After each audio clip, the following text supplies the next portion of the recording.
নমস্কাৰ। পোনপ্ৰথমে পৰম পুৰুষ পৰমেশ্বৰ শ্ৰীহৰিৰ চৰণত সেৱা জনাই আমাৰ এই আধ্যাত্মিক তত্ত্ব ভক্তিৰস চেনেলটোলৈ আপোনাক সাদৰেৰে সম্ভাষণ জনালোঁ। যদি ভগৱানৰ গুণ বৰ্ণনা কৰোঁতে কিবা ভুল থাকি যায় ক্ষমা কৰি কমেণ্ট বক্সত জনাব। ভাল পালে লাইক আৰু ছাবস্ক্ৰাইব কৰিবলৈ নাপাহৰিব। ধন্যবাদ। আদিতে দৈত্য ৰজা যদিও প্ৰহ্লাদৰ বংশত মহাবীৰ বলিও এজন ধৰ্মপৰায়ণ ৰজা আছিল। তেওঁ মহাপৰাক্ৰমী বীৰ আছিল, কিন্তু এই বল পৰাক্ৰমৰ বাবে তেওঁ বৰ অহংকাৰী হৈ গ'ল। এদিন তেওঁ অজেয় শক্তি লাভৰ বাবে এখন মহাযজ্ঞ আৰম্ভ কৰিছিল। সেই যজ্ঞলৈ পৃথিৱীৰ সকলো ঋষিমুনি ব্ৰাহ্মণক নিমন্ত্ৰণ জনাই সকলোকে বহুত দান দক্ষিণা দিছিল। তেনেতে মহাবীৰ বলি ৰজাৰ অহংকাৰ চূৰ্ণ কৰিবৰ বাবে ভগৱান শ্ৰীহৰিয়ে বটুক নামৰ এজন ব্ৰাহ্মণৰ ৰূপ লৈ যজ্ঞত উপস্থিত হ'ল।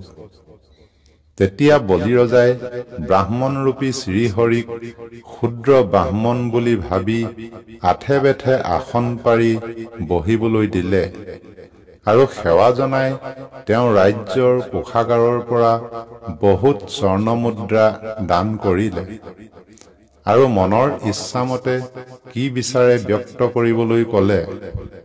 তেতিয়া আশীৰ্বাদ দি হাঁহি মাৰি বামনৰূপী ভগৱান বিষ্ণুৱে ক'লে, মহাৰাজ বলি, তুমি প্ৰতিজ্ঞা কৰি কোৱা, মই যি বিচাৰো তুমি দান কৰিব পাৰিবানে?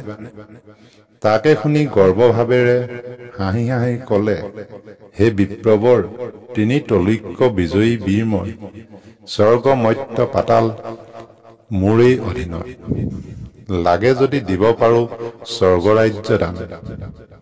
তিনি সত্য কৰি প্ৰতিজ্ঞা কৰিলো, যি বিচৰা অকপতে কৰিম অৰ্পণ। তেতিয়া ভগৱান বিষ্ণুৱে ক'লে, মহাবীৰ বলি, তুমি মোক ৩ পদ ভূমি দান কৰা, তোমাৰ প্ৰতিজ্ঞা ৰক্ষা হ'ব।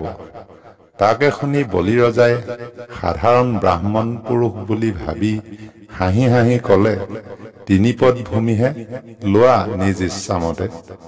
তেতিয়া ভগৱানে নিজৰ বিৰাট ৰূপ ধাৰণ কৰিলে আৰু মৰ্ত্যত থাকি ভগৱান শ্ৰীহৰিয়ে ১ পদ পাতালত দিলে আৰু ১ পদ স্বৰ্গত দি ১ পদ ভূমি ক'ত দিবা বুলি বলি ৰজাক সুধিলে। ভগৱানৰ এই দিব্য ৰূপ দৰ্শন কৰি মহাবীৰ বলি অতি আচৰিত হ'ল আৰু ১ পদ ভূমি ক'ত দিব ভাবি বটুক বামন ৰূপী ভগৱানত শৰণাগত হৈ নিজৰ শিৰ পাতি দিলে আৰু বামন ৰূপী ভগৱানে বলি ৰজাৰ শিৰত নিজৰ পদ থৈ মহাবীৰ বলিক পাতালৰ সুতলপুৰত থান দিলে।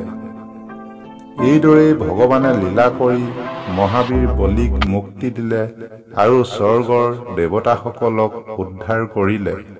ধন্যবাদ।